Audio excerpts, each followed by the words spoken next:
Eu sou o Magela e essa é a segunda temporada de Diálogos sobre Ciência e Natureza, um projeto da ONG Grupo Brasil Verde, do Grupo de Pesquisa em Áreas Protegidas, que tem por objetivo resgatar, registrar e eternizar a história da conservação da natureza e da ciência no Brasil.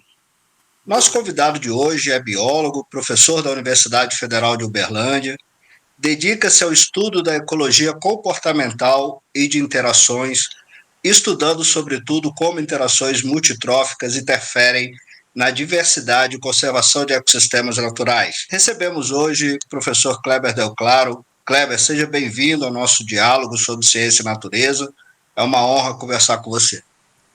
Eu que agradeço, professor Magela, é uma honra estar aqui com vocês nesse programa e uma excelente iniciativa de vocês. Muito obrigado pelo convite, muito obrigado pela participação e um abraço a todos que estão nos ouvindo aí.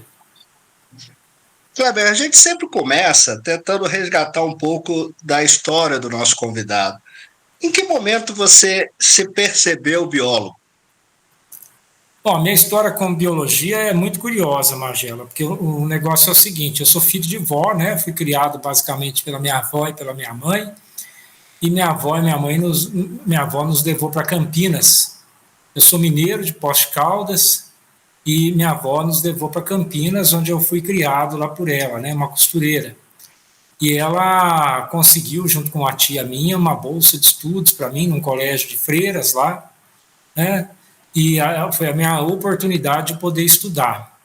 E desde pequeno, né, eu ajudava minha avó, ajudava minha mãe, precisava trabalhar, essas coisas, e eu estava vendo uma carreira, uma faculdade na qual eu conseguisse aprovação, naquela época no vestibular, né, era vestibular da FUVEST, era muito concorrido, envolvia a Unicamp, envolvia a USP, envolvia todo mundo, né, e eu precisava passar em alguma coisa, né, em uma universidade que fosse pública.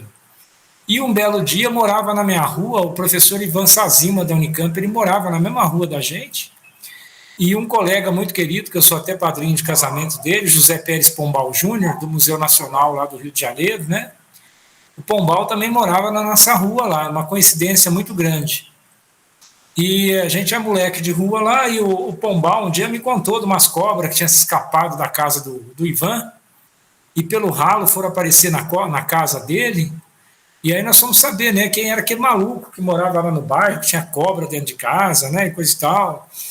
E aí o Júnior foi com o Ivan para a Unicamp, começou a fazer taxidermia, e aí eu comecei a ver aquelas coisas de biologia lá também, e falei assim, um curso aí que talvez dê para eu passar, dê para eu entrar, né. E aí eu comecei a namorar uma moça também, que é minha esposa até hoje, né? Nós estamos há mais de 40 anos juntos, eu e a Maura. E a mãe da Maura tinha feito biologia não, né? História natural com o Dr. Kerr na USP, na Unesp de Rio Claro, né? Quando ela ainda nem era Unesp ainda, né? Era só a universidade lá do interior de Rio Claro, uma estadual. E eu fui vendo essas histórias todas. Um dia eu assisti uma aula na Unicamp de peixes do Ivan e vi, né, que eu criava peixe no fundo de quintal em casa, vendia para as floriculturas para ganhar um dinheirinho, para ajudar minha avó, criava lebiste, essas coisas. E aí eu descobri, né, que o Ivan, dava aula de peixe, que era uma coisa que eu já fazia em casa, criava peixe, esse tipo de coisa. O cara tinha uma casa boa, tinha carro, tinha tudo. Eu falei assim, bom, esse negócio deve dar dinheiro, né? Deve dar pelo menos para a gente se virar, né? E aí que eu me aventurei a prestar o vestibular realmente de biologia, e aí eu fiz biologia na Unicamp durante o dia, e à noite eu trabalhava em banco, fazia compensação noturna bancária, né? Eu já trabalhava em banco antes de eu passar na Unicamp, um pouco antes eu fiz 18 anos, arrumei emprego em banco, consegui dispensa do serviço militar, e aí, à noite, eu era bancário e de dia eu era estudante da Unicamp, né? Foram 4 anos de graduação dessa vida. Então, a biologia foi por acaso, viu, Magela? Foi entrando por acaso. Eu precisava fazer alguma coisa que desse dinheiro, que desse um futuro, né? E ser professor universitário me pareceu que era uma coisa boa, né? Que podia virar alguma coisa, né? Mas é importante a gente aproveitar essas casualidades que a vida nos nos mostra, não é? Você não acha? É, o pessoal fica que nem maluco, né, procurando um grande sonho, isso, aquilo outro, às vezes está ali na sua porta e você começa e vai indo, e vai indo, e vai indo, e vai gostando de uma coisa, vai gostando de outra, e vai construindo uma história em cima daquilo, né? E você citou um professor muito importante para a biologia no Brasil, para a história natural do Brasil, que é o professor Ivan Sazima. Fala um pouco mais da importância dele, do trabalho, do legado dele para a biologia. O Ivan é um dos maiores zoólogos do país, né? E ele formou gente muito importante, né? Ele teve uma mão muito pesada na formação de diversos pesquisadores dentro do Brasil. Entre eles mesmo, nós podemos citar o professor Célio Haddad, muito influenciado pelo Ivan, né? O Zé Pombal, né, que está lá no Museu Nacional, muito influenciado, a Cristina Struzman, que está no Mato Grosso, muita gente, o Ivan influenciou muita gente no país, tem um trabalho muito sério, né, de publicação junto com a esposa dele, a Marlis, né, uns cursos de comportamento animal, cursos de zoologia primorosos que ele fazia, e essas pessoas sérias, né, elas estimulam a gente, elas servem assim como um farol para você seguir, né, nesse mar tempestuoso que a gente enfrenta, que é da carreira acadêmica. E então é uma pessoa que publicou em diversas áreas, publicou com anfíbio, com peixe, com passarinho, com morcego, né, uma pessoa muito interessante, muito importante para todos nós. No seu caso especificamente, Kleber, você acabou se aproximando e se dedicando mais ao estudo dos insetos, de modo geral. De onde veio esse interesse por esse mundo tão rico? Eu entrei na biologia, Magela, lá na Unicamp, eu fiz estágio nos 8 laboratórios diferentes. Às vezes eu trabalhava à noite em banco e fazia estágio em tudo que dava durante o dia para tentar descobrir alguma coisa que eu gostasse. Fiz estágio na genética, fiz estágio na embriologia. Eu fiquei 3 anos na genética, trabalhando com microhimenópteros parasitoides, no laboratório do professor Clodovaldo Pavan, com a professora Ana Spin, e o Gerson Augusto Ribeiro Silveira me orientando muito, com o Newton Madeira, 2 pessoas muito boas, muito importantes na minha vida. E no final, mais ou menos, do meu curso de graduação, ali pelo 3º ano da graduação, eu conheci o professor João Vasconcelos Neto, na zoologia da Unicamp, que ia de vez em quando para a Serra do Japi, olhar insetos, procurar insetos por lá. E o João é uma pessoa extremamente boa, uma pessoa boníssima, super competente, né, uma pessoa assim muito legal, muito afável. E ele ia com o professor de Lavras, o Fernando Antônio Frieiro Costa, para lá. E aí eu comecei a ir para a Serra do Japi com o João e com o Fernando. E aí eu larguei a genética no último mês da graduação, né? Eu já estava com tudo pronto para prestar a prova de pós-graduação na genética, vaga garantida, aquelas coisas de antigamente, né? Os caras gostavam de você já sabia que você ia ter uma porta aberta lá e acabou, né? E aí eu resolvi, no último mês, largar tudo na genética e prestar o concurso da ecologia, que era um concurso muito difícil naquela época. O concurso na ecologia, você tinha uma prova de zoologia, uma de botânica, uma de evolução, uma de inglês, uma de sistemática, tinha entrevista, tinha análise de projeto, né? E aí eu prestei junto com o Joãozinho, com muita influência do Fernando Frieiro, do Rogério Parentoni Martins, que é uma pessoa que eu gostava muito também de ir no campo e conversar, né? E quando eu passei na prova, eu passei em último lugar com bolsa. Tinha 8 bolsas, eu passei em último lugar, né? E para mim foi uma benção, né? Porque eu passei, larguei o banco de vez, deixei de ser bancário e fui me dedicar só à carreira acadêmica mesmo, só à biologia, né? E o Joãozinho trabalhava com aranhas, trabalhava com insetos, o Fernando Frieiro trabalhava com coleópteros, né? E lá eu acabei encontrando gafanhotos, miméticos, eu gostava muito de mimetismo e comecei a trabalhar nessa área, né, de mimetismo, conservação, proteção dos insetos na natureza, diversidade, interação inseto-planta, né? E fui fazendo uma coisinha, fazendo outra e virou o que virou, né? Foi dando certo, devagarinho, devagarinho, foi dando certo. Depois desses anos todos e de toda essa experiência acumulada, como você diria que seria o mundo sem os insetos? Bom, nós não teríamos, né? Porque há mais de 125 milhões de anos atrás, desde o Mesozoico, com a grande diversificação das angiospermas, o principal grupo de animais a interagir com as angiospermas são os insetos, seja através de interações antagonistas, como a herbivoria, seja através de interações mutualistas, né, como a polinização e a dispersão de sementes, que produzem para a gente serviços ecossistemas de valor incomensurável, né? Sem os insetos nós não estaríamos aqui hoje, porque nós não teríamos a maior parte das plantas das quais nós utilizamos como alimento. E é um problema muito sério que nós estamos vendo hoje, né? O impacto do homem, o antropoceno, a poluição que nós estamos causando, a devastação da natureza que o homem está provocando. Nós estamos tendo uma grande perda, não apenas em deflorestamento, em perda de florestas e de matas, mas nós estamos tendo uma grande defaunação, perda de fauna. Os grandes animais terrestres, praticamente todos já se foram, temos apenas alguns ainda em populações viáveis, temos alguns grandes animais marinhos que ainda resistem, né? E os insetos, nós estamos perdendo eles em grande quantidade, principalmente pelo deflorestamento, pelo uso de agrotóxicos, de inseticidas, de venenos, pela poluição, pelo desmatamento, pelo avanço das cidades no ambiente agrícola, né, no ambiente natural.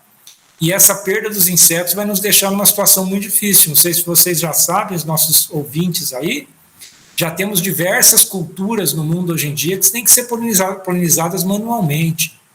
Uma série de castanhas nos Estados Unidos, por exemplo, na China, são polinizadas manualmente, porque nós não temos mais polinizadores. Nós estamos perdendo abelhas em quantidades assim absurdas, seja pelos ácaros, seja pelas bactérias que infestam essas abelhas, seja pela poluição causada pelo homem, não é? E as abelhas são fundamentais para nós na polinização, principalmente de hortifruti grangeiros, né? Então é muito complicada essa situação. Os insetos são extremamente importantes para nós.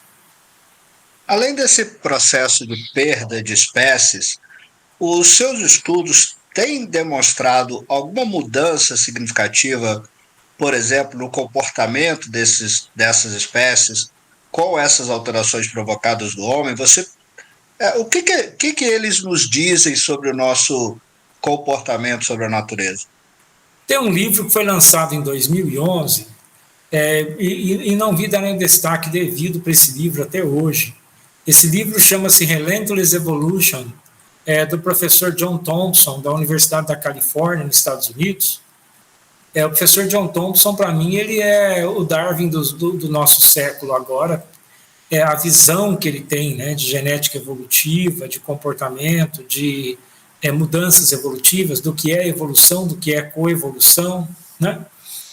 E esse livro dele é muito interessante porque ele mostra que, ao contrário do que a gente imagina, o processo evolutivo ele pode não ser sempre tão lento e gradual quanto a gente pensa, mas ele pode ter saltos, e saltos muito grandes e em pequeno espaço de tempo. No livro dele, ele mostra diversos exemplos de mudanças evolutivas no intervalo de 1 ano, 2 anos, principalmente em insetos, e sem a interferência humana. São mudanças naturais e, inclusive, mudanças comportamentais, evolução comportamental num curto espaço de tempo, né? Nós temos observado aqui nos nossos estudos que as adaptações têm ocorrido cada vez mais rapidamente. Nós temos visto muitas espécies se adaptarem à mudança. Vou dar um exemplo. No Cerrado, o Cerrado é um ambiente que queima muito, tem muito fogo, principalmente fogo causado pelo homem, não é? Que é um fogo extremamente prejudicial, porque não é aquele fogo que ocorre casualmente por um raio num período chuvoso, mas é o fogo provocado no período seco. Então é um fogo que causa uma devastação muito grande. E no Cerrado, o néctar extrafloral, o néctar que as plantas produzem fora das flores, que servem como uma característica atrativa, que atrai formigas para essas plantas, atrai aranhas para essas plantas, que as protegem contra os inimigos naturais, tem sido utilizado por algumas espécies de formigas que não eram vistas em plantas, eram formigas de solo, formigas terrícolas, né? Que eram ali formigas de solo tipicamente, algumas espécies de hectatoma, algumas espécies de formigas como Dinoponera, por exemplo, Paraponeras, antigos nomes, né, Paraponera, Dinoponera, essas formigas grandes, né, do cerrado, elas não eram comumente encontradas, eram raríssimo de você ver uma paquicôndila, por exemplo, num nectar extrafloral. E hoje nós estamos vendo isso com um evento comum, um evento bastante comum, só para você ter uma ideia, né? Então, os animais eles vão se adaptando num curto processo de tempo às mudanças provocadas pelo homem. Tem um bicho que todas as pessoas vão ver dentro de casa e que se fala muito todo dia, que não é bicho que eu trabalho, mas eu gostaria de ter feito um trabalho com esse bicho, que são os pernilongos, né? E o mosquito da dengue. Antigamente, o mosquito da dengue e os pernilongos, né, os culicídeos domésticos, esse de casa, você sempre reclamava que escutava o zumbido dele na orelha. O bicho está voando em volta de mim, eu estou escutando o zum, zum, zum dele na orelha. Não sei se as pessoas já repararam, mas agora elas falam, nossa, o bicho picou meu pé. O pernilongo picou meu calcanhar, não posso ficar descalço em casa. Nossa, não pode ficar sem meia que o bicho pega. Se vocês repararem, os pernilongos estão se adaptando à nossa raquete de matação de pernilongo dentro de casa. Eles estão se adaptando aos inseticidas que a gente joga. E aí eles estão se escondendo embaixo de sofá, embaixo de mesa, embaixo de cadeira. E a gente encontra eles muitas vezes, hoje em dia, pousados no chão e não mais nas paredes, esperando a oportunidade de sugar o sangue das pessoas ali. Eu acho que isso é uma adaptação muito rápida que esses animais sofreram, dada a sua adaptação ao ambiente doméstico, ao ambiente caseiro nosso. Não tenho nenhum estudo sobre isso, é só observação comportamental minha do dia a dia. Mas lembrando de quando a gente era criança, e lembrando do passar do tempo, né? A gente procurava os pernilongos nas paredes, no teto. E hoje em dia eu tenho visto eles cada vez mais embaixo do sofá, embaixo de cadeira, no assoalho das casas, né, no piso.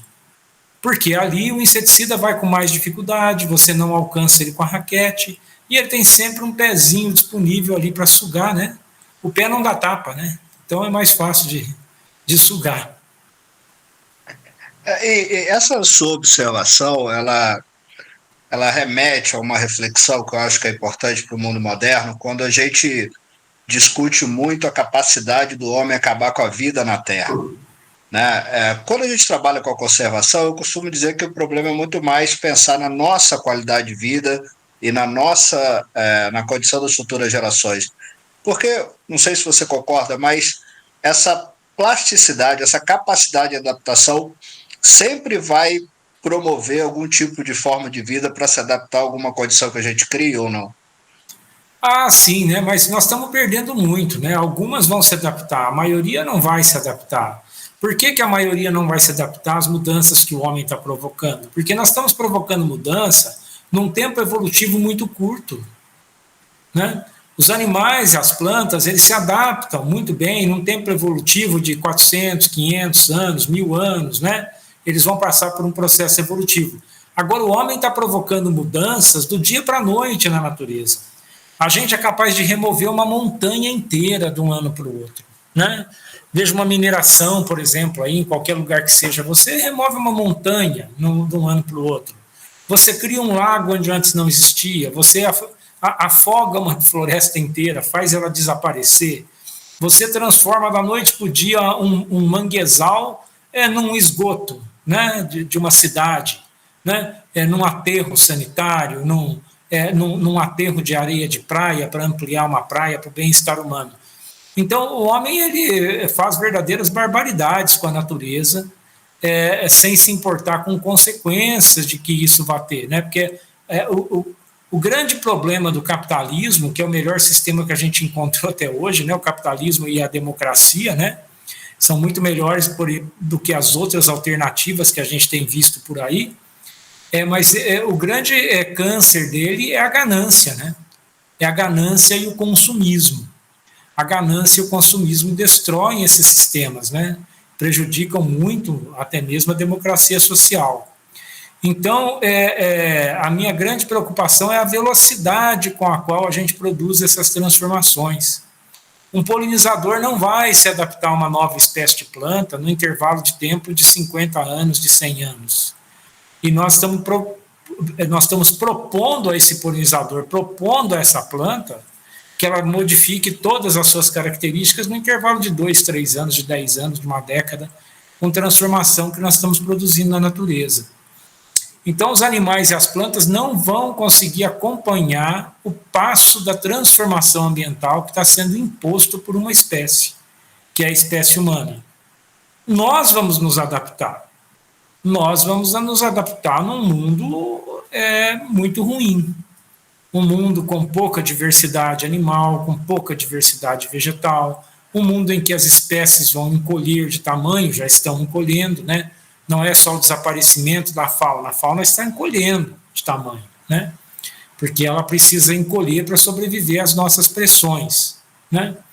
Então, a gente está poluindo cada vez mais o ambiente, o ser humano ele acaba se adaptando, ele acaba produzindo alguma coisa da qual se alimentar, da qual viver, disso, daquilo, né? Daqui a pouco a gente inventa uma outra grande guerra e mata um monte de gente para diminuir a população do planeta, né? O ser humano ele dá um jeito, né? Ele é terrível, né? Mas eu acho que nós vamos viver, as gerações futuras vão viver num mundo que, infelizmente, se continuar como está, não vai ser tão legal quanto a gente gostaria, né? Por exemplo, nós esperávamos que se fôssemos capazes de fazer todos os esforços para controlar o aquecimento global e que nós teríamos um aumento de 1,7 graus na temperatura do planeta até o fim desse século, né? Ou que pelo menos a gente não chegasse nisso até 2050. E nós ultrapassamos esse limiar no ano passado já, né? Nós já ultrapassamos esse limiar do aumento médio de 1,5 graus Celsius na temperatura do planeta, né? Então, até 2030, quanto que vai estar a temperatura desse planeta? Todos os últimos 24 anos foram anos mais quentes, um ano mais quente do que o outro. Então, as espécies não vão se adaptar a essa mudança tão rápida. E isso daí não é só a gente imaginar, é o calor. As pessoas têm que pensar assim, o calor ele derrete geleira, geleira diminui a salinidade, por exemplo, no Mar do Norte. A diminuição da salinidade no Mar do Norte pode inverter correntes oceânicas. A inversão de correntes oceânicas pode provocar uma mini glaciação na Europa. Então, as coisas são incontroláveis, são mudanças grandes que podem trazer transformações absurdas, né, em todo o clima do planeta, em toda a estruturação do planeta, né? Então, nós estamos brincando com coisa muito séria e nos deixando com que a ganância domine, como sempre, né? O lucro, a ganância, o eu quero mais, é mais dinheiro, é mais poder. Para quê? Nós não vamos ter do que usufruir, né? Vamos fazer um foguete, vamos viver em Marte. Viver em Marte? O que tem em Marte? Né? Tem nada, né? Vou viver na Lua. O que é a Lua? Os tantos de problema que nós vamos ter para viver fora da Terra, essa é a casa que nós temos. Nós estamos cuidando mal da única casa que nós temos. Eu disse na apresentação que eu fiz que você vem estudando interações multitróficas. O que seriam essas interações e qual a importância de entendê-las na natureza? Eu vou explicar para o pessoal. Por exemplo, uma planta, ela se utiliza de água, sais minerais que estão no solo e a luz solar para fazer fotossíntese e produzir, né, a celulose, produzir o carbono, produzir o nitrogênio numa forma de nitrato, que é utilizado pelos animais para sua alimentação. E a partir do nitrogênio que a gente retira das plantas, né, nós vamos fabricar as primeiras proteínas, né? Nós vamos fabricar proteína a partir disso. Os animais precisam se alimentar das plantas, né? O animal não produz nada. O animal é um consumidor. Quem produz são as plantas, né? A gente só consome. Então, o que acontece? Eu estudo a relação entre o consumidor e o produtor, que é a relação entre um herbívoro e uma planta.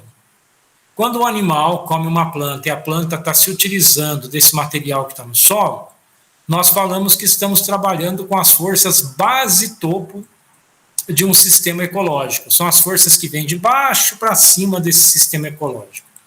Só que acima desses herbívoros, que são, por exemplo, uma lagarta de borboleta, um gafanhoto que come uma planta, um besourinho que come uma planta, tem todo um grupo de outros animais que se alimentam deles.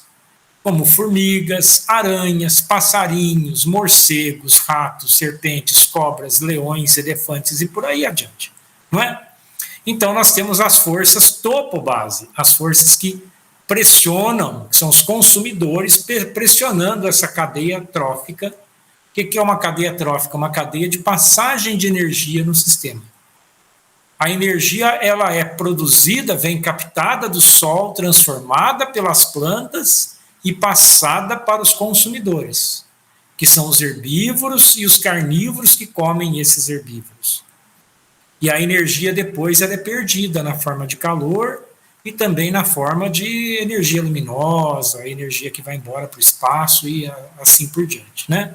A energia ela transita pelo sistema, tá? Então, quando a gente estuda interações multitróficas, eu estou estudando os vários níveis tróficos que estão interagindo dentro de um sistema produtor.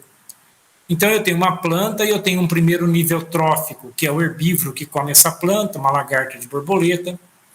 Aí eu tenho uma aranha que come essa lagarta de borboleta, que é o segundo nível trófico. Aí eu tenho um passarinho que pode comer a lagarta da borboleta, aí ele está no segundo nível trófico. Ou ele pode comer a aranha, que está no terceiro nível trófico, então agora ele é do quarto nível trófico. E eu posso ter um moleque que usou estilingue, matou esse passarinho, comeu esse passarinho, né? Então ele é do quinto nível trófico, mas esse moleque também come uma goiaba, que tem um bicho de goiaba lá dentro. Então ele pode ser do segundo nível trófico, ele pode ser do terceiro nível trófico. Então a gente vê como esses diferentes níveis tróficos estão interagindo, estão interconectados. E o que é interessante para a gente na proteção da natureza? É que através desse estudo de redes tróficas de interação, vou deixar bem claro para o nosso ouvinte leigo, tá? Então a gente tem diferentes espécies de animais e plantas interagindo. Eles fazem conexões entre eles. Quanto mais conexões, isso quer dizer que mais espécies interagindo eu tenho naquele sistema. Então, quanto mais conexões com mais espécies interagindo, ponto positivo para a rede ecológica de interações.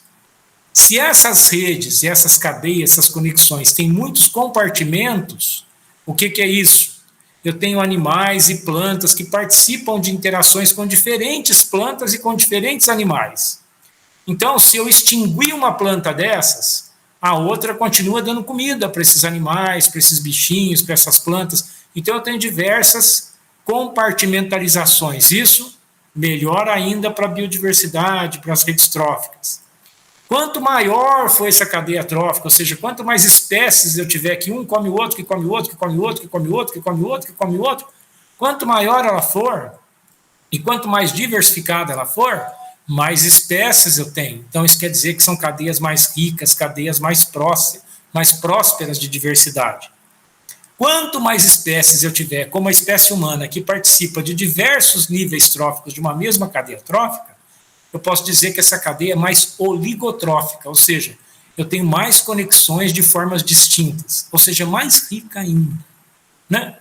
Então, o que a gente busca estudar é essa riqueza de interações que existem nos sistemas naturais, que é o que a gente chama de biodiversidade interativa. É a biodiversidade, ou seja, a diversidade de interações biológicas de um ambiente que diz para mim se esse ambiente é viável para proteção e para proliferação no futuro ou não. Então, quando a gente fala, vamos estudar o mico-leão dourado, vamos estudar o lobo-guará, o lobo-guará é uma espécie importante, vamos proteger o lobo-guará, vamos proteger o elefante não sei o quê, vamos proteger o mico-leão dourado.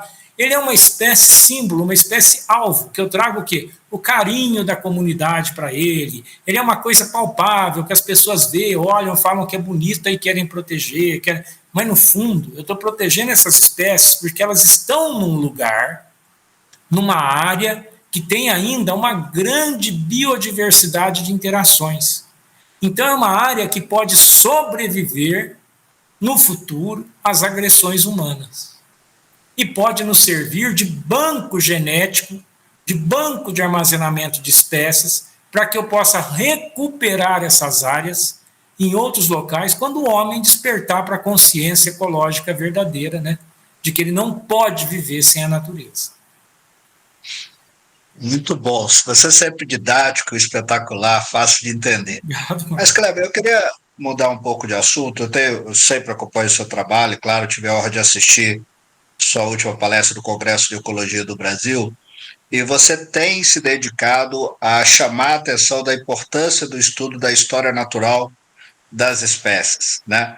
Isso, de certa forma, se perdeu nos últimos anos. E qual a importância da gente retomar esse interesse por essa história natural? Não apenas a história natural, Magela, mas as ciências básicas envolvidas na biologia são extremamente importantes para a gente conhecer verdadeiramente as espécies, saber qual o papel de cada uma delas no meio ambiente. Então, por exemplo, a anatomia vegetal, a anatomia animal, a morfologia dessas espécies, são extremamente importantes essas áreas da ciência para que a gente entenda como um animal funciona, como uma planta funciona. Então, eu preciso da história natural. Eu preciso entender a vida completa de uma planta, a vida completa de um animal, para que eu saiba qual o papel real que esse animal tem, que essa planta tem, dentro de uma rede ecológica de interações. Porque hoje em dia, por exemplo, o pessoal adora estudar redes ecológicas. Aí eu vou fazer a rede, não sei o quê, aí bota aquelas figuras lindas, maravilhosas, cheia de bolinha colorida e pontinho ligando. Aí eu viro para o pesquisador e pergunto, esse pontinho aqui, que espécie é essa? Ah, é Porogotangus melegotecus. Lindo. O que ele come? Não sei. Ah, tá. Quantas vezes ele reproduz por ano? Não sei. Ah, tá. Quem come ele? Ah, bom. Também não sei. Então você não sabe o que esse bicho está fazendo aí, por que ele está na sua rede de interações? Qual o papel real que ele desempenha? Qual a função dele no fluxo energético das comunidades? Ele é um facilitador, ou seja, aquelas espécies que facilitam a vida de outras, ampliando mutualismos e ampliando biodiversidade no sistema? Ou ele é um grande competidor, ou ele é um grande predador? O que esse bicho faz? Né? Essa planta, ela serve de comida para quem? Quantos comem ela? Mas comem o que dela? É o fruto, é a flor, é a folha? Ela tem qual a diversidade bioquímica dela? Não é? Então a gente precisa conhecer a história natural dos nossos animais, das nossas plantas. E a gente não conhece a maioria das histórias naturais dos nossos bichos, das nossas plantas. A gente não sabe nem a maioria do nome dos bichos e plantas que nós estamos levando à extinção. A gente não conhece a maioria das espécies que nós estamos levando à extinção. Então é muito complicado o mundo que nós estamos vivendo hoje. A história natural é importantíssima, Magela. Tem aqui, ó. Até esses dias eu vivo fazendo livrinho e doando, né, para as universidades, né, para lá, para cá. Esse aqui é o último. É um livro que a gente fez agora de comportamento animal. Ele é totalmente diferente dos meus livros anteriores de comportamento animal. Então, esse livro eu editei ele pela editora da UFO, da Universidade Federal de Berlândia, em parceria com a editora da UFMG, tá? E eu doei os direitos autorais do livro para a editora da UFO aqui para ajudar a universidade a crescer um pouquinho, a crescer a editora. E nesse livro eu vou dando vários exemplos, a gente ensina como é que vai trabalhar com comportamento animal, e eu aproveitei para ensinar como trabalhar com comportamento animal a partir de exemplos de história natural, como esse aqui, por exemplo. Um exemplo de história natural de um polinizador, como é a vida dele, como não é, como que eu elaboro uma hipótese de pesquisa em cima disso.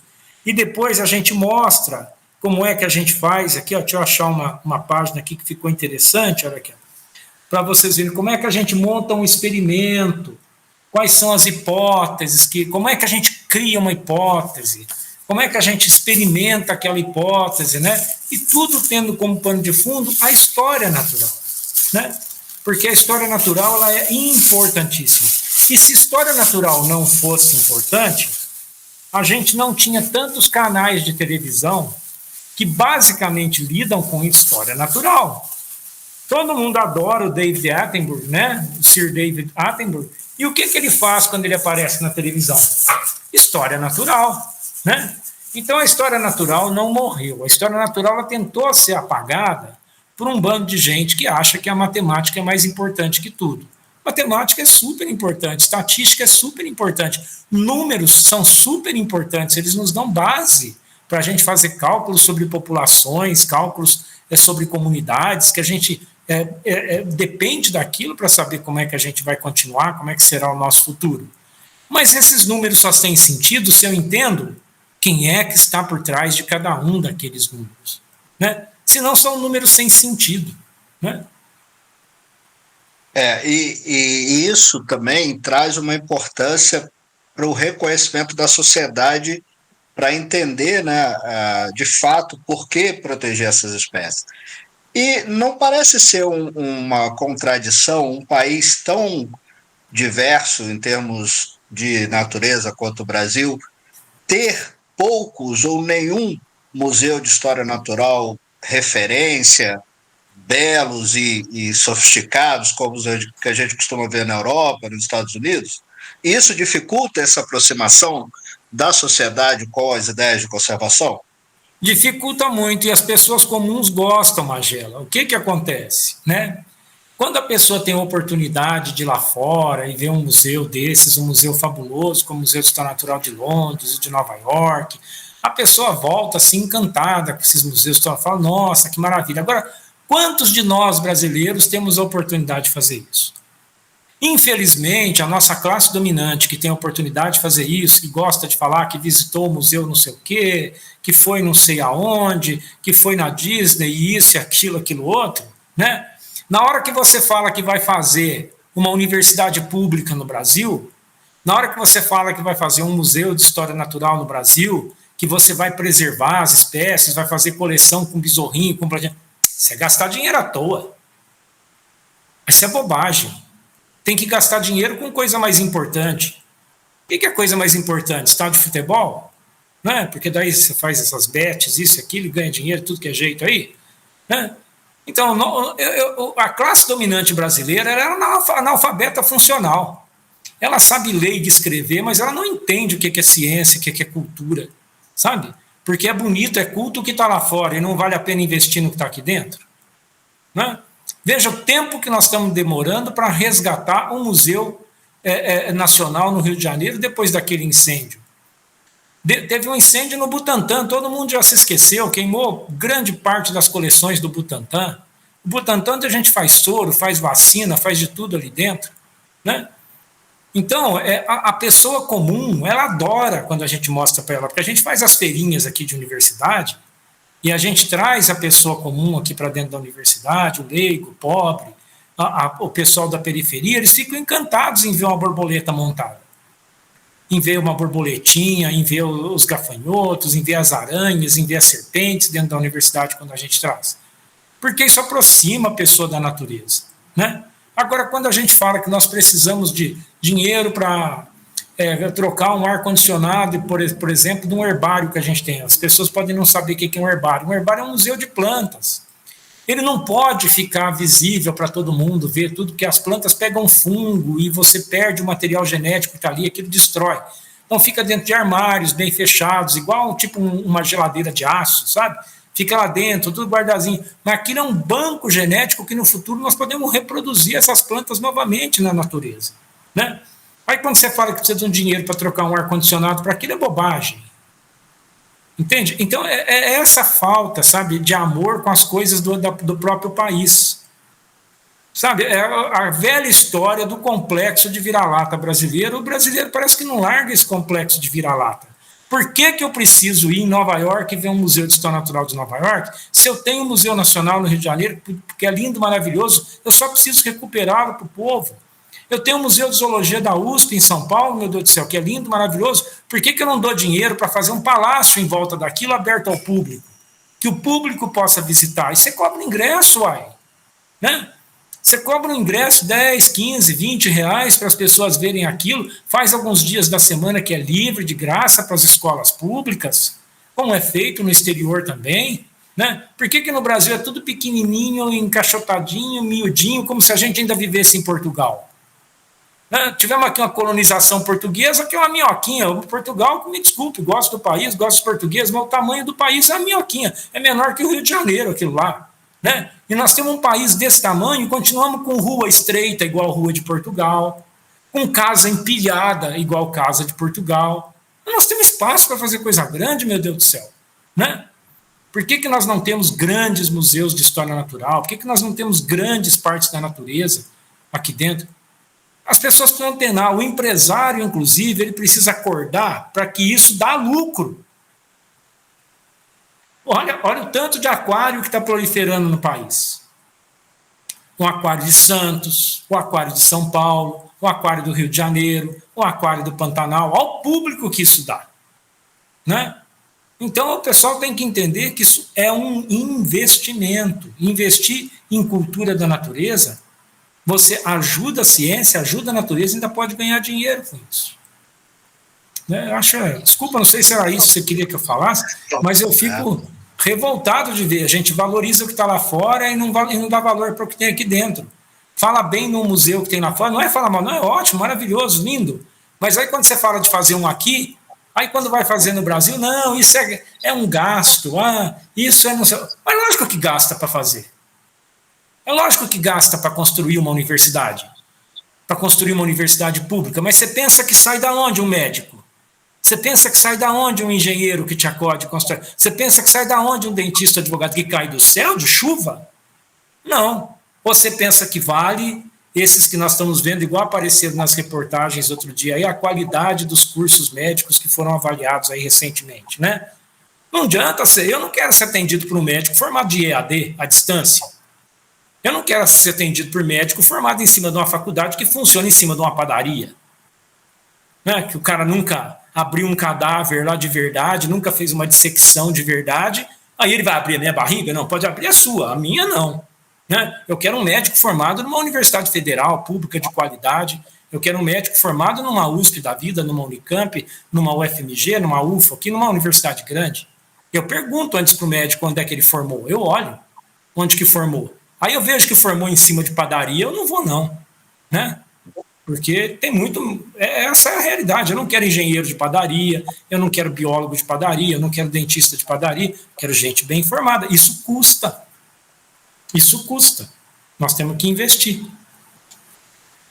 Kleber, a tecnologia melhorou muito a nossa capacidade de pesquisa, de conhecimento da natureza, mas, ao mesmo tempo, nos afastou um pouco do trabalho de campo. Né? Hoje você consegue fazer estudos maravilhosos no seu gabinete ou do seu laboratório. Que falta faz essa experiência do campo principalmente para alguém em formação? É uma vergonha, né? Porque às vezes você pega colega aí que publica em tudo que é lugar, o cara publica e coisa e tal. Aí você leva o cara para o campo, ele não sabe nem. Você mostra um pé de piqui para ele, ele não sabe o que é. Né? Eu acho uma vergonha. Eu acho que tudo bem, tem quem gosta de trabalhar só com números, só com dados, né? Mas para mim, biólogo de verdade é quem vai no mato, quem vai no campo, né? Da nossa área, né? Da área de história natural, da área de ecologia, de zoologia, de botânica. O cara tem que ir no campo, tem que ter vivência de campo, tem que ter vivência de natureza. Né? E eu continuo indo para o campo, a Maura continua indo para o campo, aqui a professora Helena Maura, a Vanessa, minha colega aqui de laboratório, né? A gente continua indo para o campo. Uma semana, cada 15 dias, a gente vai lá com os alunos. A Maura mesmo fez cirurgia, não estava boa e tudo. Essa semana estava no campo com os alunos dela lá. Segunda-feira lá, e eu bravo com ela, que ela estava tomando um solão no cerrado lá. Não faz um mês que fez cirurgia, cheia de ponto ainda, estava lá no campo com os meninos acudindo lá, né? É importantíssimo, aí não pode ficar só em laboratório, mexendo no R, não, fazendo milagres no R e coisa e tal, sabe? É complicado isso. Depois a gente vê aí, nós temos exemplos aí recentes, de gente que publicava 40, 50 trabalhos por ano, agora nós estamos vendo os trabalhos ser tudo retratado aí na literatura, que era tudo trabalho fake, né? Que era tudo trabalho fajuto, que uma vergonha para nós, né? Uma vergonha para o Brasil ter colegas que estão demonstradamente sendo mostrados que fizeram esse tipo de coisa, né? Então, eu acho importantíssimo a gente não ficar só... O computador ajuda, ótimo, né? Os programas estatísticos, ótimo. Trabalhar com R, ótimo. As inteligências artificiais, a gente tem que saber usar isso tudo. Não é desprezar, mas ignorar o campo. Que biólogo é você que não vai no campo? Né? Que botânico, que ecólogo é você que não vai no campo, que não coleta os seus dados? Que vive de dados coletados pelos outros? Para mim não é não. Para mim é... Pode ser até publicador, ser muito citado, mas não tem meu respeito. E isso nos afasta de certa realidade também, né, Kleber? Vocês têm estudado muito o Cerrado. Fala um pouco do que você tem visto ao longo desses anos sobre o Cerrado brasileiro. Ele é um dos ambientes mais ameaçados hoje no Brasil? O Cerrado está acabando. Eu não dou mais 50 anos para o Cerrado. O Cerrado está acabando em ritmo extremamente acelerado. Publiquei um capítulo de livro em 2021 com o professor Rodolfo Diers, da Universidade de Stanford, que trabalha muito com defaunação, com perda de sistemas da natureza, e nós pegamos os dados aqui do próprio governo brasileiro, a gente mostrando o tanto que o Cerrado está perdendo de área de fogo, né, de deflorestamento e por fogo, diminuiu muito nos últimos anos. Diminuiu muito a perda do Cerrado, porque não tem mais o que perder. Então, ele já está diminuindo porque não tem mais o que perder.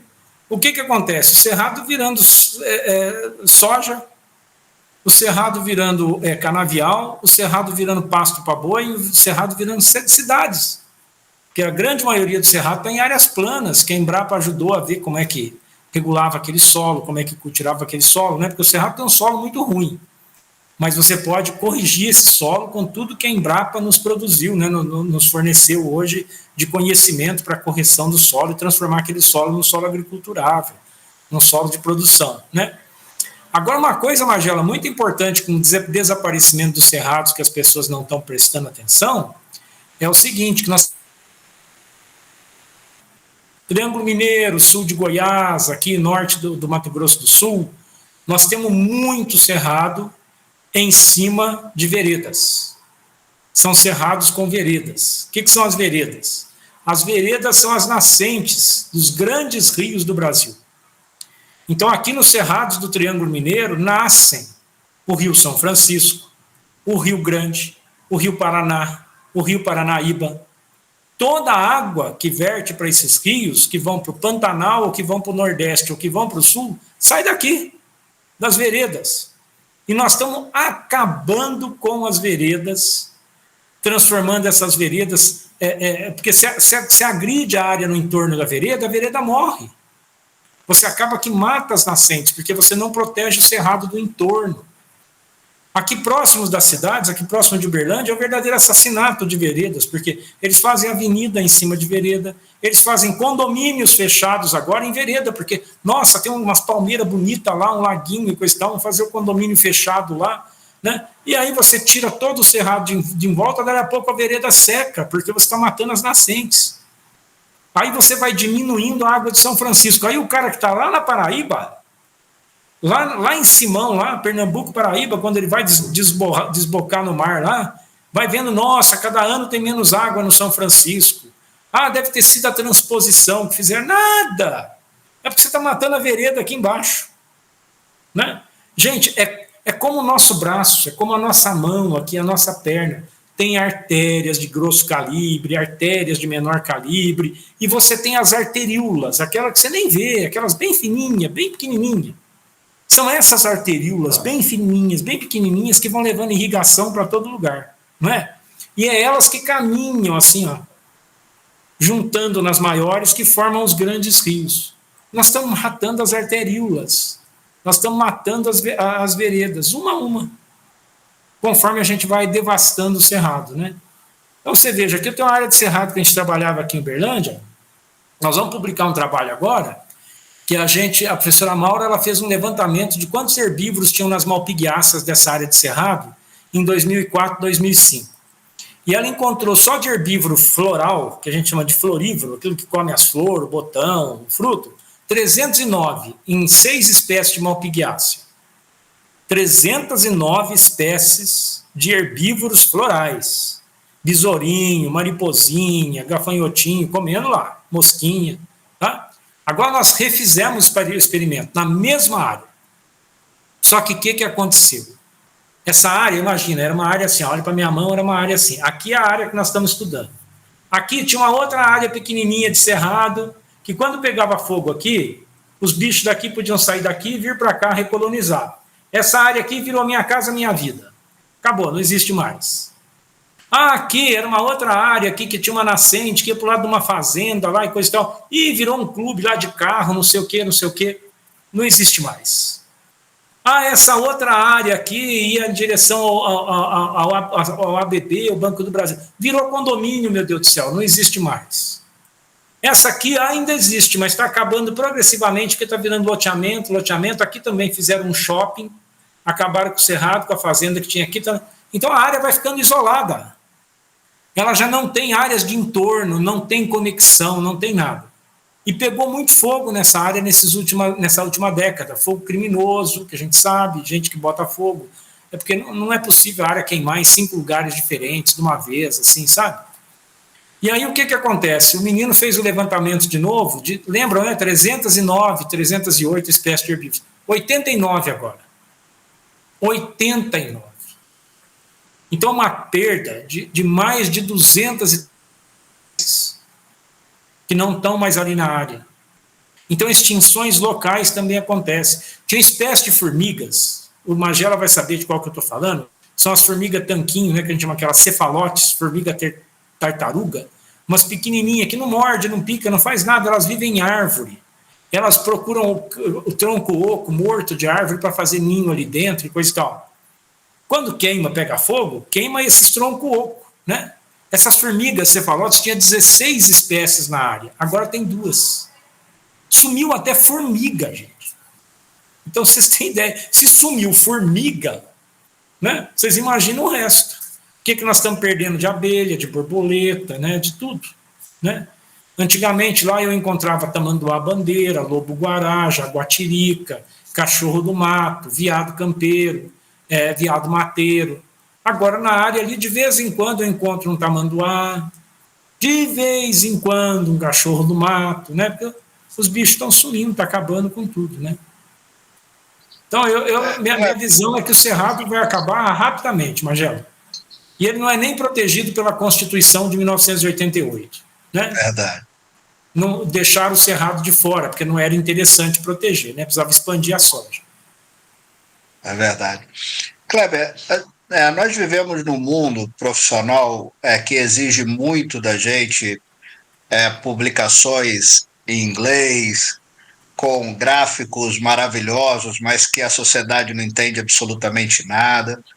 E você é um dos raros exemplos, bons exemplos, de alguém que se preocupa também em difundir o conhecimento científico para a sociedade de uma forma mais palpável.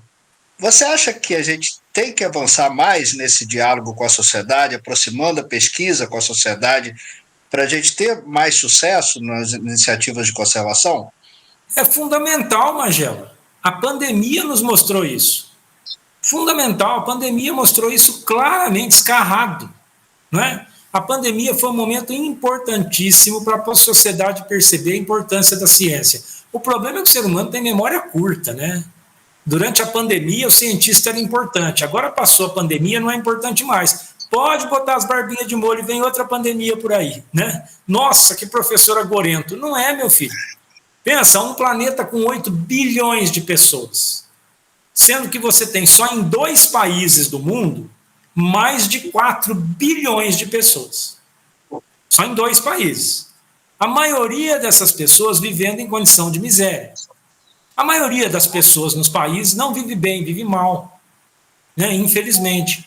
E aí, quando a pessoa vive mal, ela não tem uma condição de saúde adequada, ela não tem uma condição de alimento adequado. Então, o que vai acontecer? É doença, é virose nova que vai surgir, a pandemia que vai surgir, é questão de tempo, porque a gente não cuida bem do próprio povo. Então, pode surgir uma nova pandemia a partir do Brasil, a partir da Colômbia, a partir da Argentina, na miséria que eles estão lá agora, a partir da Índia, da China, dos Estados Unidos, de qualquer lugar pode surgir uma nova pandemia.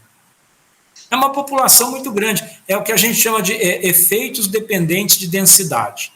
Quanto maior uma população, maior a chance de uma doença, de um vírus, de guerra, de briga, de efeitos dependentes do aumento de número de indivíduos de uma população. Então, nós temos que nos aproximar da sociedade cada vez mais e fazer propaganda junto à sociedade do que a gente está fazendo dentro da universidade. Porque a gente que estuda comportamento animal, eu sei que nós vamos ter pandemia, eu sei que nós vamos ter guerra, eu sei que nós vamos ter... Porque eu estudo comportamento animal, e o ser humano é um animal, né?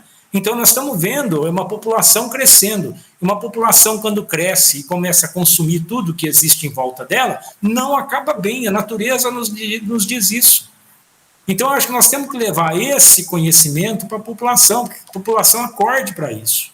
E que a população também ame a natureza, porque você só protege aquilo que você ama.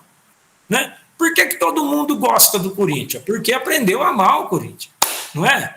Então, se você não aprendeu a amar o Corinthians, você não vai gostar do Corinthians. Não é assim com um time de futebol? Então, você tem que aprender a amar uma florzinha, você tem que aprender a amar um bichinho. E como que nós vamos ensinar a pessoa a amar esse bichinho? Mostrando a história natural para as pessoas, contando a história natural, contando o que nós fazemos na universidade. Porque a ciência brasileira e a ciência mundial, ela é produzida na sua enormidade dentro das instituições públicas de pesquisa e pós-graduação. Isso em todo lugar do mundo. Nos Estados Unidos o ensino é privado. É privado, nós estamos vendo os cortes que está tendo lá? É privado, público. Tem muito dinheiro público envolvido, senão não funcionava. Porque ninguém quer bancar pesquisa básica, que é fundamental. Quem banca pesquisa básica é o Estado. Né? Em qualquer lugar do mundo, que ela demora muito para dar lucro. Então, você estudar a natureza nas universidades, eu estou fazendo isso com dinheiro do povo. É você que paga para eu estar aqui. Então eu tenho obrigação de trabalhar direitinho. Eu tenho obrigação de dar o máximo que eu posso, porque eu devo a você, que paga o meu salário. Eu tenho que ter consciência disso. Eu tenho que atender bem o seu filho quando ele chega na universidade. Eu tenho que atender bem você quando ele procura aqui, porque eu sou seu funcionário. Então eu tenho que produzir para você um conhecimento numa linguagem que você também entenda. É como Magela falou, de que me adianta eu produzir um gráfico lindo, maravilhoso, uma figura, um trabalho publicado em inglês, e o meu povo não sabe o que eu faço. Então, por isso, nós criamos um canal chamado A Ciência que Nós Fazemos. Nesse canal A Ciência que Nós Fazemos, eu tenho os trabalhos que eu publico, aí eu faço um videozinho dos trabalhos em português, coloco lá para a pessoa entender o que nós estamos fazendo. Eu faço um vídeo do trabalho em português e coloco lá. Eu tenho um vídeo do trabalho em português, tenho um vídeo do trabalho em inglês, né? Às vezes, quando dá tempo, eu faço um vídeo em italiano, coloco lá para difundir o conhecimento para as pessoas, né? Então, tudo que a gente está produzindo em inglês, eu faço videozinhos, faço texto e publico lá em português para as pessoas verem. Nós criamos um canal no YouTube que tem o meu nome, chama Kleber Del Claro, né? Eu coloco todas as minhas aulas na universidade de graça lá no YouTube. Não ganho nada com isso. Está lá as minhas aulas do curso de comportamento animal, do curso de ecologia, dos outros cursos que eu dou, tudo lá de graça. Por quê? A universidade pública ela tem um número certo de vagas, não atende todo mundo. E tem muito estudante de universidade privada, de universidade particular, que não tem acesso a gente. Aí eles me procuram e falam, assiste a minha aula lá, é de graça, rapaz, assiste lá igualzinha que eu dou aqui dentro da faculdade. Pega lá, assiste no YouTube, assiste de graça a aula lá. Aparece umas propagandas lá, viu, gente? Eu nem sei por que eles botam aquelas propagandas lá. Acho que é coisa do próprio YouTube, porque eu não ganho nada desses caras. Né? Tá lá, eu uso a plataforma deles, acho que eles põem a propaganda para eles ganharem alguma coisa, mas eu vou deixando lá disponível para as pessoas. Então, eu acho fundamental, Magela, fundamental a gente divulgar aquilo que a gente está fazendo numa linguagem simples para que a sociedade entenda. E você faz isso muito bem. Kleber, nós nos acostumamos a contar histórias ruins, né? O Cerrado está acabando, mudanças climáticas, mas nós temos bons exemplos de espécies que estão retornando à natureza, populações que estão aumentando. Você acha que contar essas boas histórias também aumentaria o engajamento da sociedade pela conservação? Sim, nós temos que contar essas histórias, sim. Essas histórias são fundamentais. têm que ser contadas para que as pessoas gostem, para que as pessoas amem, para que as pessoas reconheçam isso como uma vitória. Quando o time de futebol da gente ganha, a gente não conta uma vitória lá, não faz propaganda, não faz um monte de post, não é? Então, quando a gente recupera uma espécie, quando você vê que uma espécie reapareceu numa área que não tinha de novo, a gente tem que fazer as pessoas verem que aquilo é bonito, que aquilo é bacana, né? E eu até gostaria de recomendar para as pessoas, né, publicarem fotos de flores e perguntando, que planta que é essa? Nossa, é planta nativa do Brasil, olha que flor bonita. Tem um monte que as pessoas não conhecem. Flores lindas, maravilhosas que nós temos, que ninguém nunca viu. Os passarinhos do Brasil, não é?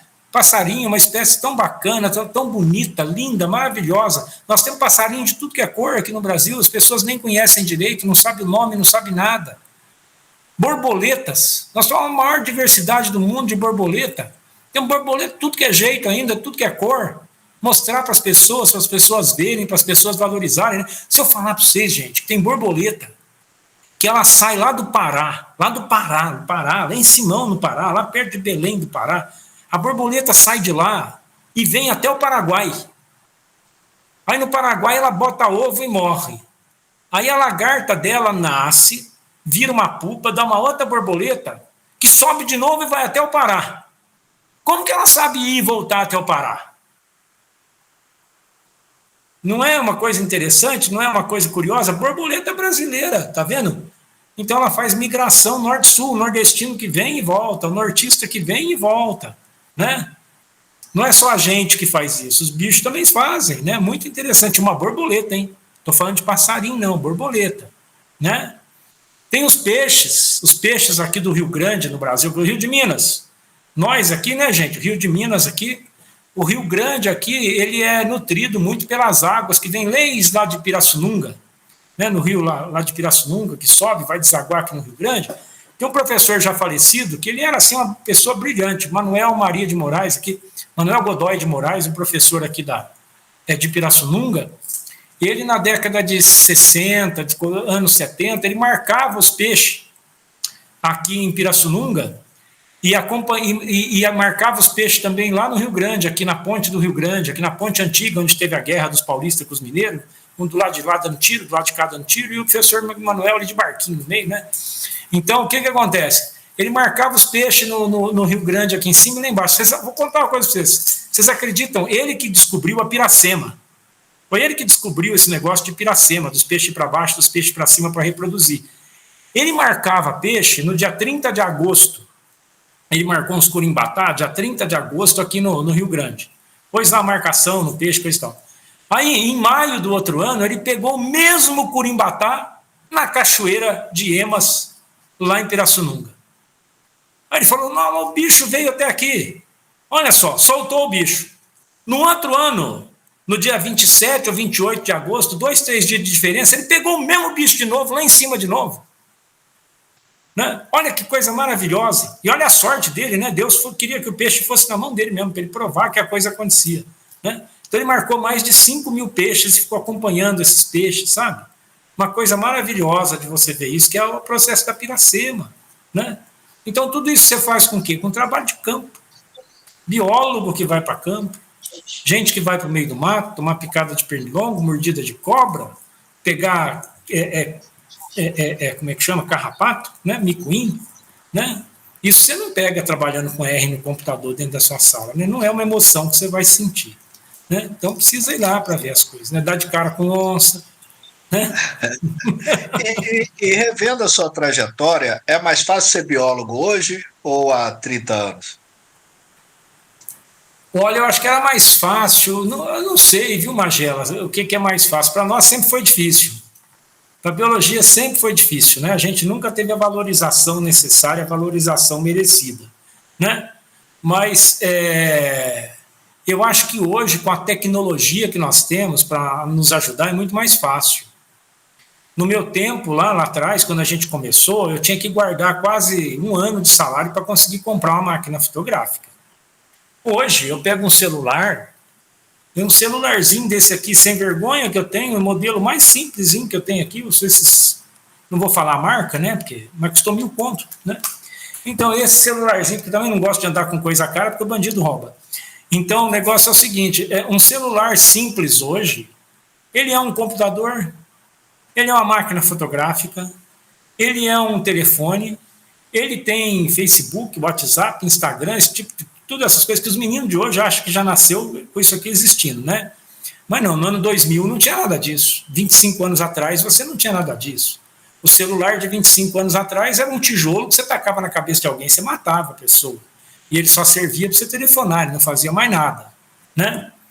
Então, eu acho hoje muito mais fácil. Hoje eu vou com o celular no campo, eu fotografo, eu filmo os bichos.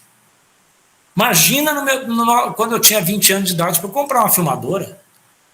Primeiro que ela era um negócio gigante, né? Era um trombolho enorme. E aquilo custava mais que um carro. Você comprar uma filmadora. Era um preço absurdo, né? Eu ainda tenho uma Pentax Camil guardada lá em casa, embaixo da cama. Um dia eu vendo ela para colecionador, deve estar valendo uns 10, 15 mil uma Pentax daquela hoje. Né? Para mim está impecável, guardadinha. Se alguém quiser fazer oferta, estamos aí, né? Vale a pena, né? Então, eu acho muito mais fácil hoje. A turma reclama, mas é muito mais fácil tecnologicamente, né? Agora, de arrumar emprego já é outros 500, né? De arrumar emprego já virou um inferno maior, né? Porque hoje você tem um concurso aqui de universidade pública, a turma acha que é fácil virar professor universitário, né? Vem fazer concurso, vem, né? Então, 107 candidatos nós tivemos aqui para uma vaga no último concurso da minha universidade, Federal de Uberlândia. Concurso para professor de ecologia, 107 candidatos para uma vaga, né? Passou um, né? Depois de vários assassinatos, crimes, mortes, sequestros, um foi aprovado, está aqui, né? Então, está nesse nível. Menino presta concurso aqui para entrar numa universidade com 20 trabalhos publicados, 30 trabalhos publicados. Nesse ponto, piorou muito, né? Muito difícil a competição para os meninos, né? Mas você sempre foi um professor muito generoso, muito atencioso, cuidadoso com seus alunos, orientando-os. Você tem percebido que com certas facilidades a qualidade dos nossos alunos tem caído? Infelizmente, Margela, a qualidade tem caído. Infelizmente. Eu acho que as pessoas, elas às vezes estão entrando muito jovens na universidade, não sei se isso tem influência. Outra coisa também é que a pandemia atrapalhou demais. A gente voltou da pandemia e muitos professores continuam, parece que na pandemia, não vêm na universidade ainda, como vinham antes, não acompanham os alunos tão de perto como a gente acompanhava antes. Está se tornando tudo uma coisa muito à distância, muito impessoal. E eu acho que isso contribui muito para a má formação do aluno. Porque a universidade ela tem que ser um ambiente de interação, de interatividade, de integração, né? Das pessoas se encontrarem, terem um convívio com aquilo que é o diverso, né? Que é o universal. E eu acho que o convívio interno dentro das universidades diminuiu demais depois da pandemia. Eu acho que nós temos que recuperar essa coisa do convívio dentro da universidade, do convívio orientador-aluno, de trabalhar esses meninos, de conscientizá-los, né, para a necessidade de estudar. Uma outra coisa que eu acho muito ruim é que eu acho que o nosso sistema de ensino está ultrapassado. Nós temos muitas aulas presenciais. Nós vivemos num mundo industrial, nós somos formados num mundo industrial e agora nós vivemos num mundo tecnológico. As pessoas vivem no mundo da tecnologia e os professores delas são cabeça da indústria, da linha de produção antiga, né? Então, o que acontece? O duro é que os novos estão com essa mesma visão da gente. Contrata um professor novo, ele é mais retrógrado do que a gente. É que dá vontade de você bater com a cabeça na parede, né? Então, o negócio é o seguinte, gente. Eu não posso pegar o menino de hoje e ficar dando uma aula para ele, que eu começo a falar de ecologia para ele, às 8 da manhã e vou parar às 11h50. Gente, eu não aguentaria ficar dentro de uma sala de aula, escutar um maluco falar das 8 da manhã às 11h50 sem parar. Eu ia ter vontade de matar esse professor, se eu sou um aluno de hoje, do tempo de hoje, né? Esses meninos têm excesso de carga horária. O MEC, pelo amor de Deus, carga horária não significa aprendizado. Excesso de carga horária. O menino não tem tempo de estudar. Imagina a pessoa, ela fica das 8 da manhã às 6 da tarde em aula, num curso de biologia. O nosso curso é assim. O moleque fica das 8 da manhã às 6 da tarde, ele tem aula de alguma coisa o dia inteiro.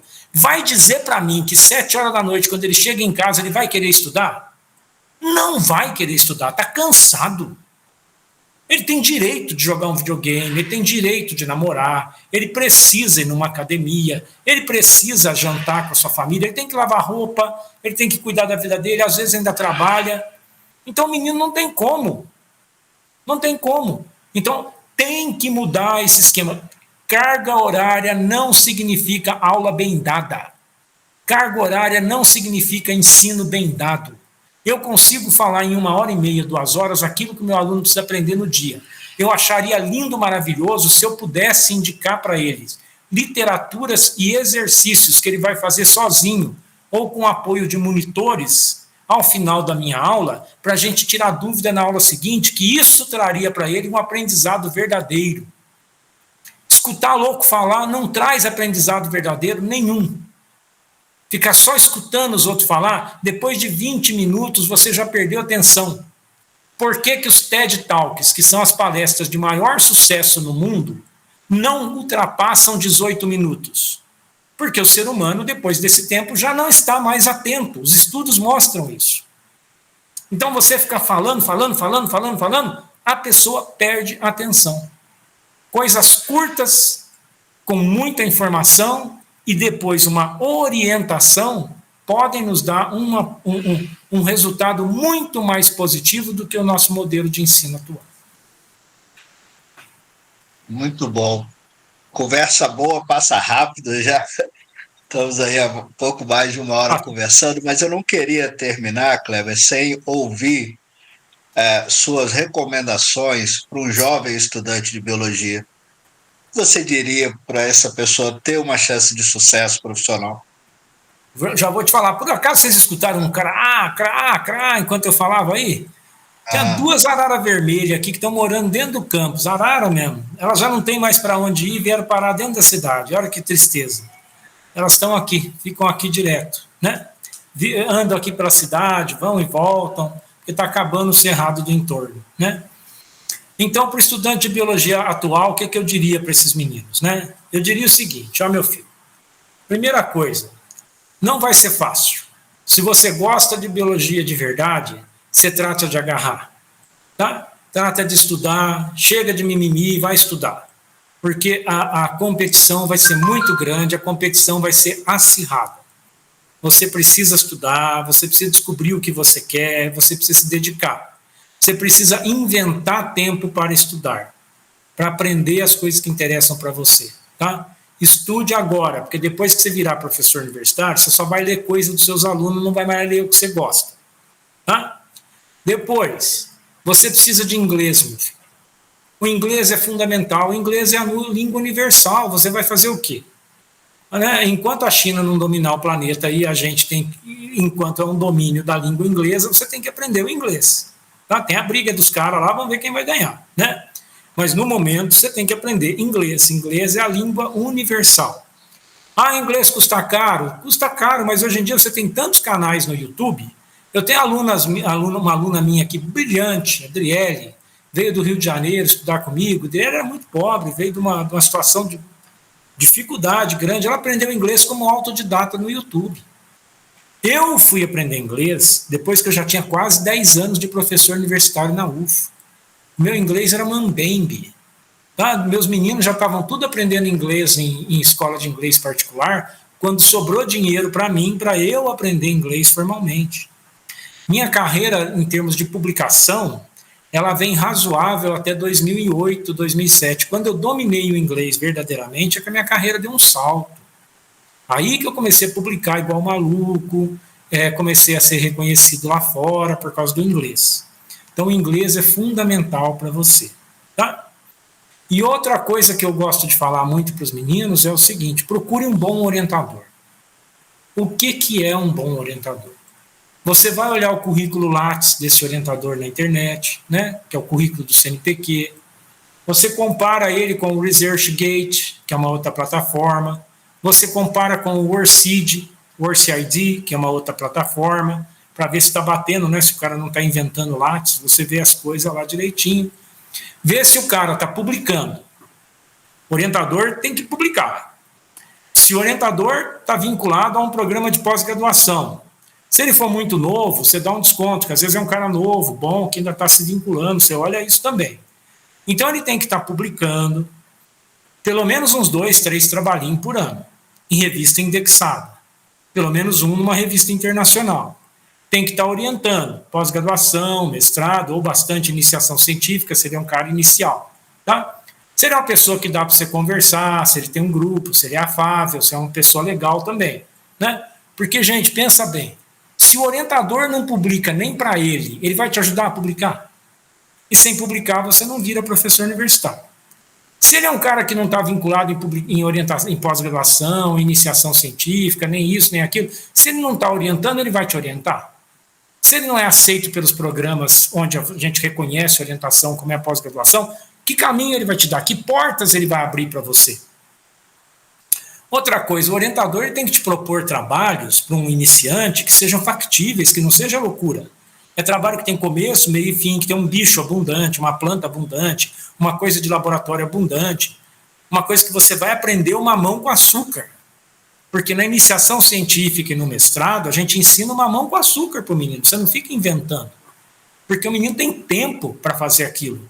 Um mestrado são 24 meses, se você não fizer, você tem que devolver dinheiro para a CAPES. Então você tem que fazer uma coisa que vai dar certo, naquele tempo a gente tem que ter responsabilidade com o menino. Então você tem que procurar tudo isso no orientador. Então você tem que estudar, você tem que aprender inglês, você tem que procurar um bom orientador, você também tem que se divertir, você também tem que ir nas festinhas, tá? Você também tem que ter uma vida social, isso é muito importante, tá? Tem que ter tudo isso envolvido na sua vida, tá? E eu recomendo a todas as pessoas também que sempre tenham objetivos, alvos na vida, sabe? Você tem um objetivo e você programa alcançar aquele objetivo. Para mim, foi fundamental para o meu sucesso na vida e na carreira ter como um objetivo meu ter uma família. Ter uma esposa, ter uma casa, ter uma família, ter filhos. Isso para mim foi um objetivo que foi fundamental, porque foi o objetivo que norteou tudo para mim. Sabe? Porque vocês viram lá no começo da conversa que eu fui filho de vó. Então, se eu fui criado pela minha avó, é porque eu não tinha uma família direito. Né? Então, eu sempre quis ter uma família direitinho. Eu, minha esposa, meus meninos, temos isso até hoje, graças a Deus deu certo. Né? Mais de 40 anos que eu estou com a Maura. Então, o que a gente faz? Família, para mim, foi muito importante. Então, você tem que ver o que você quer para você, quais são os seus objetivos, né, para você chegar lá. Tá? E ter paciência, não botar o carro na frente dos bois. Você não vai publicar da noite para o dia. Vai devagarinho, faz a coisa com dignidade, com respeito, com responsabilidade. Porque na nossa área, se você queimar o seu nome, acabou. A área é muito fofoqueira. Aí queimou o seu nome, acabou. Todo mundo vai saber que você é picareta. Eu e Magela estamos sabendo aí do cara que está aí com 50 trabalhos sendo retratado. Está o Brasil inteiro sabendo disso. É uma vez só, todo mundo sabe quem é a pessoa e acabou, entendeu? Então o que adianta você fazer falcatrua, uma hora mentira tem perna curta, né? Então faça as coisas direitinho, faça as coisas bonitinhas, tá? E um outro recado para os meninos que eu gosto de dar sempre, especialmente, agora é para menino, para menina, para tudo também, né? Tome muito cuidado nas universidades com assédio. Assédio moral, assédio sexual. Se você percebeu isso, denuncie. Denuncie, porque tem muito professor que em posição de poder, né, porque ele tem o poder, ele é um professor, ele tem uma bolsa, né, infelizmente o assédio moral e o assédio sexual ele acontece em todos os ambientes, todo lugar, todos os ambientes do mundo, e a universidade não está fora disso. Então, fique esperto, fique atento e denuncie se isso acontecer com você. Né? Nós tivemos exemplo aqui na nossa universidade, nós estamos tendo bastante sucesso na UF em demitir essas pessoas, já conseguimos demitir algumas pessoas que incorrem nesse grave erro, né? E que tem uma punição adequada. né? Perde emprego, responde na justiça e vai cuidar da sua vida ó, no Chilindró, né? Tá? Então, esses recados para o pessoal. E, viu, Magel, tem um exemplo de muito sucesso, viu? Eu tenho exemplo de meninos aqui meus da Maura, aqui eu tenho um menino, que eu não vou falar o nome dele não, mas esse menino, ia para minhas aulas de biologia, eu via ele meio que dormindo na sala, sabe? Eu era um menino bonitinho daquele lá, rapaz educado, rapaz bacana, o que ele tá dormindo na minha aula, né? Fui lá um dia conversar com o menino, ele trabalhava na feira, ele era feirante. E além de ser feirante, no final de semana ele ajudava o pai dele, que era pedreiro, né? Aí eu falei, nossa, que menino esforçado. Eu chamei ele para conversar, arrumei bolsa de iniciação científica para esse menino. Aí ele fez mestrado, doutorado comigo, é um dos meninos que eu mais tenho trabalho publicado hoje. E ele está nos Estados Unidos já faz um tempo, já faz 4 anos que ele está nos Estados Unidos, né? Casado, com filhinho, né? Com a vida tocando de vento em popa. Eu tenho aluna que saiu comigo de favela, lá no Rio de Janeiro, veio de uma favela pequenininha, atrás da favela da Rocinha. Trabalhou, estudou comigo, tudo, hoje é professora nos Estados Unidos, né? Então tem muitas histórias de sucesso dos meninos aqui. A professora Maura, a Maura mandou carta para uns 40 professores na Espanha, que é uma aluna dela, queria ir para a Espanha. Aí ela mandou carta lá para essa menina, para menina boa de serviço, né? A menina já virou espanhola, casou na Espanha, tem emprego na Espanha, professora lá também. Fora aqueles aqui pelo Brasil, né? No Brasil nós temos um punhado de aluno que virou professor, né? E é muito bacana isso. Então tem muitas histórias de sucesso e a gente gosta muito de trabalhar, especialmente com meninos que não nasceram em berço de ouro e que precisam da gente para ir para frente. Cleber, quero te agradecer muito a sua generosidade, doação do seu tempo, que eu sei que é precioso, e você é uma inspiração para gerações de profissionais, né? Uma pessoa inspiradora e que tenho certeza que vai também contribuir com a formação de muitos jovens após assistir esse vídeo. E espero que você tenha gostado desse papo, que tenha sido agradável para você, como foi para a gente.